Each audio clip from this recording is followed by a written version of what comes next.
मैं आपको ये दिखा रही हूँ कितना ये भी प्यारा है। इस कदर यहाँ सुकून है, मैं बयान नहीं कर सकती। अस्सलाम वालेकुम एंड वेलकम बैक अगेन। कैसे हैं जो आप सब लोग? उम्मीद है कि सब खैरियत से होंगे, बिल्कुल ठीक ठाक होंगे। तो अभिया को बहुत तेज़ टेम्परेचर था, वॉमिटिंग बहुत ज़्यादा कर रही थी, तो फिर जी कपड़े धो के सूखने डालने पड़ रहे थे और बड़ी ज़बरदस्त किस्म की धूप इस रूम में आ रही थी। बेसिकली ये जो रूम है ना, आप समझ लें ऐसे मुझे फीलिंग आती थी इस होटल की, जैसे अपार्टमेंट्स होते हैं ना, बिल्कुल वैसी फीलिंग थी। होटल वाली तो कोई फीलिंग ही नहीं थी, बट चूँकि हमें कुछ मिल नहीं था रहा और ये दूर भी था, फिर अल्लाह ताला का शुक्र अदा करते हुए हम लोग इस होटल में रहे। ऑल्दो ये न्यूली बिल्ड था, साफ़ सुथरा था, बट वाइब्स कोई होटल वाली नहीं थी। अयान को बिल्कुल मज़ा नहीं था आ रहा, ना ही हमें मज़ा आ रहा था। एक तो दूर बहुत था, जैसे कि मैंने बताया, तो बड़ी मुश्किल हो रही थी आने जाने में। तो शुरू में तो मैंने वीडियो बनाई नहीं इस रूम की, क्योंकि मुझे टेम्परेचर बहुत तेज़ था। तो मैंने सोचा अब थोड़ा सा क्लिप बना लेती हूँ। तो ये इसका वॉशरूम था, बड़ा अच्छा साफ़ सुथरा, नीट एंड क्लीन, सब कुछ साफ़ सुथरा था, बट स्टिल वही बात जो मैंने आप लोगों से की है। खैर जी, आज हम लोगों ने जाना था ज़ियारतों पर। और एक और बात, अब मैंने जैसे आपको बताया कि भैया को बहुत तेज़ टेम्परेचर था, बट चूँकि मैं अपना होमवर्क पूरा करके आई हुई थी, मैं first generation third generation medications लेकर आई हुई थी, तो इसलिए मुझे पता था, मुझे आइडिया होता है कि जब ये मौसम वगैरह चेंज होते हैं, गर्म सर्द वाला सीन्स होते हैं, तो बच्चे बहुत ज़्यादा बीमार हो जाते हैं। तो पूरी चीज़ें मैं लेकर आई हुई थी, तो अल्लाह का शुक्र है मैंने उसको सिर्फ एग्ज़ाम टाइमली दे दी, तो बचत होगी, वरना जो हालत होनी थी ना हमारी, क्योंकि बुखार इतना ज़्यादा था कि अनकंट्रोलेबल फ़ील हो रहा था, इतना तेज़ अभिया को बुखार और वॉमिटिंग सारा कुछ था।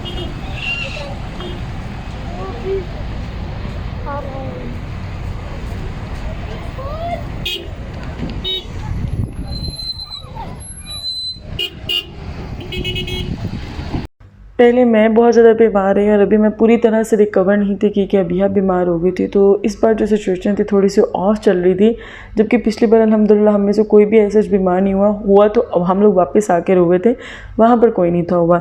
तो खैर जी, इस बार हम लोग जो मस्जिद कुबा है वो सिर्फ उसका फ्रंट कवर करेंगे, जिसकी सारी फजीलत और मैं सब चीज़ें आपसे डिस्कस करूँगी। और पिछली बार हम लोगों ने जिसका ट्रैक है, जहाँ सारी शॉप्स वगैरह अवेलेबल हैं, वो भी कवर किया था, ये जैसे कि आप देख सकते हैं। तो लिंक मैं डिस्क्रिप्शन बॉक्स में डालता हूँ कि आप लोग चेकआउट कर लेगा। बहुत ही खूबसूरत और हसीन। कितने कितने का है? 5 रियाल। 5 रियाल तो वो है। और जी मस्जिद कुबा के बाहर जितने आपने कबूतर देखे, इतना मज़ा आ रहा था ना देखकर, और बच्चे तो क्रेज़ी हो रहे थे। वो कहते हम तो इधर ही खड़े हैं, तो लाइक बिनिश वगैरह तो अंदर चले भी गए थे और हम लोग यहीं पे खड़े थे, कि बच्चे हिलने का नाम ही नहीं थे ले रहे। वो कह रहे थे हमें दाना भी लेना है, दाना डालना भी है, और देखना कि हमारा दाना उन्होंने खाया कि नहीं खाया। तो वो सारे सीन्स यहाँ पर हो रहे थे और बच्चे हिल ही नहीं थे रहे। इतनी तेज़ धूप थी, बच्चों को किसी चीज़ की परवाह नहीं थी, वो खूब अपना एंजॉय कर रहे थे। Even I was enjoying a lot, like बहुत मज़ा आ रहा था कबूतरों को देखने का। मुझे बहुत ज़्यादा वैसे भी कबूतर पसंद है, तो मुझे और मज़ा आ रहा था देख देख के। एक और डालने दो ईमान को। इस बार ग़ज़वा बदर और इन जगहों का भी हम लोगों ने प्लान किया था कि ज़ियारत करेंगे, बट चूँकि बच्चों की तबीयत ठीक नहीं थी, मेरी तबीयत नहीं थी ठीक, तो प्लान जो है वो चेंज हो गया था हमारा यहाँ पर ट्रिप जो है वो थोड़ा शॉर्ट कर लिया था हम लोगों ने, ताकि जो है अभिया वॉज़न्ट फीलिंग वेल, तो हमें यह था कि मज़ीद अब कोई और बच्चा बीमार ना हो जाए, तो इसलिए हम लोगों ने ट्रिप अपना शॉर्ट कर लिया। तो ज़ियारतें भी हमारी जो है वो ये हो गया था कि 1-2 दिन में हमने सारा कुछ वाइंड अप करना था। तो बस अभी हम लोग आए हैं मस्जिद कुबा, और इसके बाद हम लोग नेक्स्ट जाएंगे, वो भी मैं आपको दिखाती हूँ। तो सबसे पहले बात कर लेते हैं मस्जिद कुबा की फ़जीलत के बारे में। तो जब नबी पाक सल्लल्लाहु अलैहि वसल्लम मक्का मुकर्रमा से हिजरत कर मदीना की तरफ आए, तो before entering into the Medina से बाहर ही एक आबादी थी कुबा जिसका नाम था, ठीक है। वहाँ नबी पाक सल्लल्लाहु अलैहि वसल्लम ने क़याम फरमाया। तो जब नबी पाक सल्लल्लाहु अलैहि वसल्लम ने वहाँ क़याम फरमाया, तो सहाबा रज़ियल्लाहु अन्हुम के साथ मिलकर उन्होंने मस्जिद कुबा की तामीर की। तो बेसिकली ये इस्लाम की पहली मस्जिद है, मस्जिद नबवी नहीं है, ये पहली मस्जिद है। तो इस लिहाज से इसकी बहुत ज़्यादा फजीलत है। बहुत ही ज़्यादा खूबसूरत ये मस्जिद बनी हुई है और बहुत खुली माशाल्लाह वसी और अरीज़ ये जो है मस्जिद बनाई गई है। जैसा कि आप देख सकते हैं ये इसकी एंट्रेंस है। सीधा स्ट्रेट चले जाएंगे तो मर्दों ने इस तरफ जाना होता है और औरतों का इन्होंने ऊपर इंतज़ाम किया हुआ है और बड़ा वेल ऑर्गेनाइज्ड इंतज़ाम किया हुआ है। ठीक है, अगर आपके पास स्ट्रॉलर है, व्हील चेयर है तो उसके लिए एक अलग रास्ता बनाया गया है और स्टेयर्स का भी एहतमाम किया गया है। तो बहुत ही अच्छे तरीके से बड़ा ऑर्गेनाइज, अब जितनी भी ज़ियारतें करेंगे ना आपकी फैसिलिटीज़ के लिए बहुत ज़्यादा चीज़ें बनाई गई हैं। जैसे कि मैंने जबल नूर हम लोग गए हैं, गारे हिरा गए थे, तो आपने देखा उन्होंने नीचे पूरा एक वो बना दिया हुआ आपकी सहूलत के लिए। वॉशरूम्स हैं, नमाज की जगह, खाने पीने की जगह, बच्चों की खेलने की उन्होंने जगह बना दी। तो हर जगह उन्होंने फैसिलिटेट करने के लिए टूरिस्ट को बहुत सारी चीज़ें बना दी हैं। ठीक है, तो बहुत ज़्यादा अब ये मक्का मदीना डेवलप हो रहा है। इस जगह की फजीलत का अंदाज़ा आप इस बात से लगा सकते हैं कि हर हफ्ते को नबी पाक सल्लल्लाहु अलैहि वसल्लम पैदल या सवार होकर इस जगह को विज़िट किया करते थे और बहुत फ्रीक्वेंटली विज़िट किया करते थे। तो इससे आप अंदाज़ा लगा सकते हैं। इसके अलावा इस मस्जिद के बारे में बयान है कि जो कोई भी अपने घर से तहारत कर कर वज़ू कर कर आए और इस जगह 2 नफल अदा करे, यानी 2 रकत नमाज अदा करे, तो उसका सवाब उम्रे के बराबर है। तो माशाल्लाह माशाल्लाह कितनी ज़्यादा फजीलत है। तो इसीलिए जो लोग भी हज उम्रे पर जाते हैं, जो भी मदीना की ज़ियारत के लिए आते हैं, उन लोगों की कोशिश होती है कि वो लाजमी मस्जिद कुबा है और यहाँ पे नवाफिल अदा करें और इससे एक तो ये आपको सवाब भी मिलेगा और सुन्नत भी रिवाइव होती है। इसके अलावा मस्जिद कुबा और यहाँ के रहने वाले लोगों की फजीलत कुरान पाक में सूरह तौबा में भी अल्लाह ताला ने बयान किया। जब नबी पाक सल्लल्लाहु अलैहि वसल्लम को जिन लोगों ने मस्जिद ज़रार बनाई थी, बेसिकली मस्जिद सिर्फ उन लोगों के कहने के मुताबिक थी, बेसिकली वो एक उन्होंने बिल्डिंग, एक जगह, एक मकान टाइप बनाया था जिसको उन्होंने मस्जिद की शक्ल दी थी मुनाफिकीन के साथ मिलकर कि यहाँ पर मुसलमानों को बुलाया जाए, स्पेशली जो नए नए कन्वर्ट हुए हैं उन्हें वर्गलाया जाए ताकि उन्हें इस्लाम के अगेंस्ट किया जा सके। तो सहाबा को मोटिवेट करने के लिए वो इस जगह आके नमाज़ पढ़े। तो नबी पाक सल्लल्लाहु अलैहि वसल्लम को दावत दी कि वो इधर आकर नमाज़ पढ़े, जिसको नबी पाक सल्लल्लाहु अलैहि वसल्लम ने कबूल कर लिया।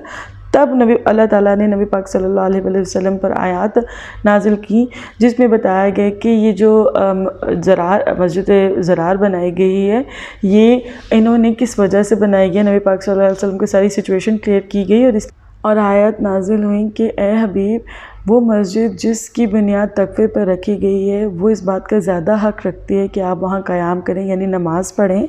और इन्हीं आयात के लास्ट में अल्लाह ताला ने अहले कुबा की फजीलत बयान फरमाई है कि इस मस्जिद में ऐसे लोग रहते हैं जो कि पसंद करते हैं कि खूब पाक साफ़ रहा जाए और अल्लाह ताला खूब पाक साफ़ रहने वालों को पसंद करता है।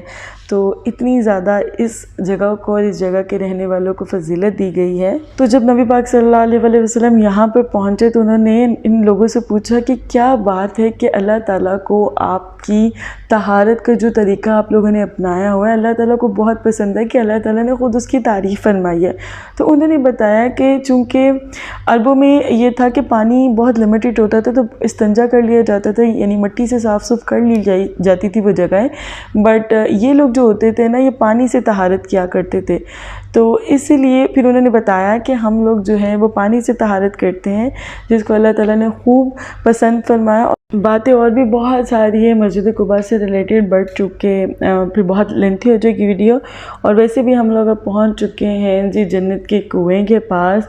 इसकी भी बहुत ज़्यादा फजीलत है, आगे इंशाल्लाह आपसे सारा कुछ इसके बारे में भी जिक्र करूँगी। सबसे पहले आप व्यू देख लें किस कदर ये खूबसूरत कुआं है। बाहर डिटेल्स भी लिखी हुई हैं जो मैंने भी आपको दिखा रही थी। एक तो इसके सारी हर जगह की पिक्टोरियल प्रेजेंटेशन भी उन्होंने की हुई है और इसके अलावा इसके बारे में, इसकी जो फजीलत उसके बारे में भी बयान किया गया है।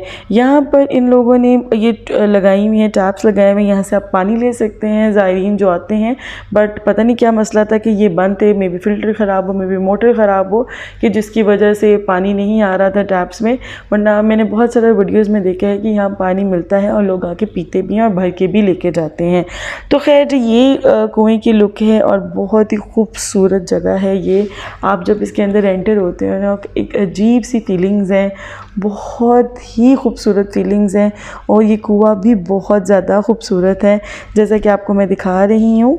और वो देखें जी, एक नन्ना मुन्ना प्यारा सा कबूतर भी वहाँ बैठा हुआ है। कितना लकी है कबूतर कि वहाँ बैठा हुआ है।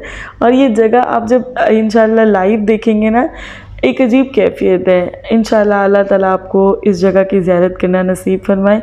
बहुत ही खूबसूरत जगह है। I have no words. इधर इतना सुकून है, बाहर ठीक ठाक गर्मी है, ठीक ठाक बाहर गर्मी है और यहाँ बहुत ज़्यादा सुकून है। ये लॉक्ड है, आई थिंक है प्रेइंग एरिया, और मैं आपको ये दिखा रही हूँ कितना ये भी प्यारा है। इस कदर यहाँ सुकून है, मैं बयान नहीं कर सकती। बहुत ठंडी जगह है और बाहर इतनी ज़्यादा धूप की वजह से ना गर्मी हो रही है। पानी आ नहीं रहा, टैप्स में हमने ओपन करके देखा है, उनमें पानी नहीं आ रहा। इस कुएं के बारे में नबी पाक सल्लल्लाहु अलैहि वसल्लम ने वसीयत की थी कि जब मेरा विसाल हो जाएगा ना तो इस कुएं से 60 डोल पानी लिया जाए और मुझे उससे गुस्ल दिया जाए। तो जब नबी पाक सल्लल्लाहु अलैहि वसल्लम की वफ़ात होगी, जब उनका विसाल हो गया, तब हज़रत अली रज़ी ताला अन्हा के मुताबिक यहाँ से 7 डोल मस्जिद नबी लेके जाएगी और नबी पाक सल्लल्लाहु अलैहि वसल्लम को इससे गुस्ल दिया गया। अब इस कुएं की फजीलत इस तरह से बयान की जाती है कि एक रात नबी पाक सल्लल्लाहु अलैहि वसल्लम ने ख्वाब देखा कि सुबह को मैंने अपने आप को इस कुएं के पास पाया। तो सुबह जब नबी पाक सल्लल्लाहु अलैहि वसल्लम उठे तो मदीना से चलकर इस कुएं के पास आए और इस कुएं में अपना लुआब यानी अपना जो थूक है वो फेंका और इसके अलावा शहद भी इस कुएं में उंडेला। तो ये है जी जन्नत का कुआं, और इसका नबी पाक सल्लल्लाहु अलैहि वसल्लम ने ही फरमाया है कि जन्नत का कुआं है, और ये वाकई ही जन्नत का कुआं लगता है। जब आप इसको विजुअलाइज़ करेंगे ना, वो फीलिंग आप फील करेंगे। और इसके पानी के बारे में भी ये कहा जाता है कि इसका पानी का टेस्ट थोड़ा सा डिफरेंट है। ऑल्दो पीछे फ़िल्टर भी लगे हुए हैं, पाइप्स भी यहाँ पर आपको ब्लैक वाली बहुत बड़ी बड़ी नज़र आती हैं। तो पूरा अच्छे से इंतज़ाम किया गया है।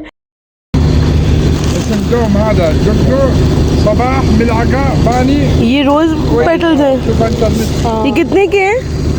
5 रियाल। और क्या क्या विनिश? ये मेहंदी पड़ी हुई है, ये है वो क्या था जान, ये विनिश? वो क्या था? ये पता नहीं कुछ बोल रहा है, समझ ये क्या है? में भी देखा है। पीस के पानी में डाल के वो कह रहे पीते हैं। ये क्या है भैया, नाम तो बताएं। हाँ नहीं है क्या ये? दोम में कोई, ये पता नहीं क्या। ये ले लेते हैं रोज़ पेटल्स, मैंने लिए हैं ये पहले। हाँ पिस्से तो नहीं है। यार ये लेनी है ले ले। ये है नबी बूटी और ये जिशा निकाले पैसे। एक ये लेना है और ये रोज़ पेटल्स किलो के रहने दो। ये बहरीन में भी महंगे, ये ले लो 500 पिल्स के हैं बस। ये कौन से? ये रोज़ पेटल्स हैं? ये रोज़ है।